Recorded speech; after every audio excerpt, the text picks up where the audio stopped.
Fundo Monetário Internacional, ou como mais conhecido FMI, trata-se de uma organização constituída por 187 países-membros, tendo como grande objetivo promover a cooperação monetária global, assegurando a estabilidade financeira de forma a facilitar o comércio internacional para que se consiga promover o emprego, como também o crescimento económico sustentável, reduzindo assim a pobreza em todo o mundo.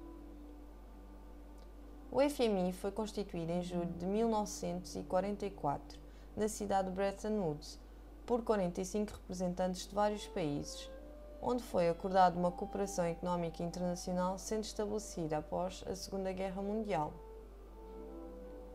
O FMI, com cerca de 187 países-membros, privilegia de uma posição agradável que tem como objetivo ajudar os países que se encontram em situações de dificuldade económica, aproveitando as oportunidades e gerindo os desafios que são colocados a nível mundial, a fim de desenvolver a economia geral. Deste modo, as principais atividades do FMI são aconselhamento de políticas aos governos e bancos centrais através de uma análise realizada à evolução económica e às várias experiências decorridas, realização de investigações, estatísticas, previsões e análises através do rastreio das economias globais, regionais, individuais e mercados, empréstimos para ajudar os países que estão em dificuldades económicas a fim de ultrapassá-las, empréstimos concessionais para assistir à pobreza nos países menos desenvolvidos ou em desenvolvimento e, por fim, assistência técnica e preparação dos países a fim de melhorarem a gestão das suas economias.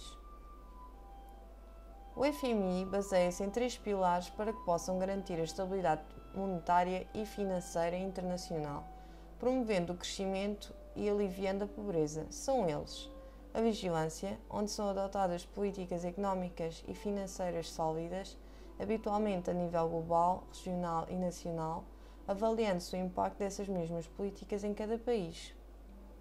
A assistência técnica e preparação.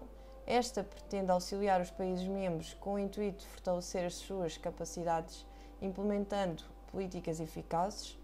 A genuína assistência técnica estabelece em várias áreas: a política monetária e financeira, política fiscal e de gestão, gestão, divulgação e aperfeiçoamento dos dados estatísticos e legislação económica e financeira.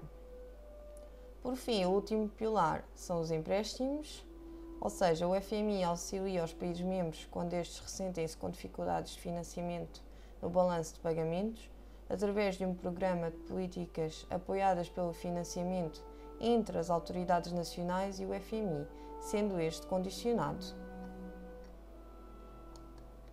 A estrutura do FMI é constituída pelo Conselho de Governadores, comitês governamentais. O Conselho de Governadores do FMI é constituído por 2 comissões governamentais, a Monetária e Financeira Internacional e o Comitê de Desenvolvimento. É constituído também pelo Conselho Executivo e pelo Governo de Reforma. Portugal e o FMI.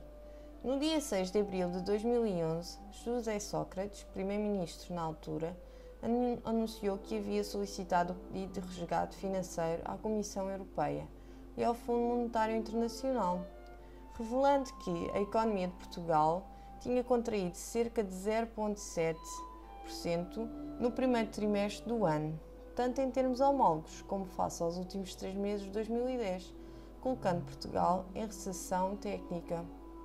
Deste modo, foram propostas as seguintes medidas: em termos de impostos, agravamento do IRS para a classe média, diminuição das deduções relativas a despesas como a compra de casa, com saúde e com educação, aumento do IMI, Imposto Municipal sobre Imóveis, aumento do IVA na fatura da eletricidade e revisão dos produtos com taxa reduzida de IVA, ou seja, aumento do IVA para 23%. Em termos de salários, aumento das pensões mínimas, corte nas pensões acima de 2.500 euros mensais, e não existirá cortes nos salários da função pública ou no 13º e 14º mês. Em termos da função pública, redução em 15% dos cargos dirigentes da administração central e de organismos públicos, redução do número de municípios e juntas de freguesia, e os militares estão proibidos de gerar mais despesa.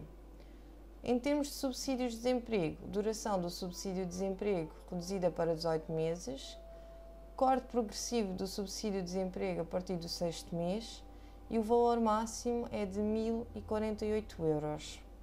Em termos das empresas, redução da taxa social única, venda do BPN sem preço mínimo, privatização da REN, TAP e EDP e possivelmente da RTP e suspensão de novas parcerias público-privadas. Com estas medidas, o FMI pretende restaurar a competitividade, o crescimento e os empregos. O pacote criará o que é necessário para que se possa estabelecer um sólido historial de implementação de políticas antes da volta aos mercados. Deste modo, Portugal terá tempo e espaço de manobra para fazer face às dificuldades sentidas hoje e que se prolongarão no tempo.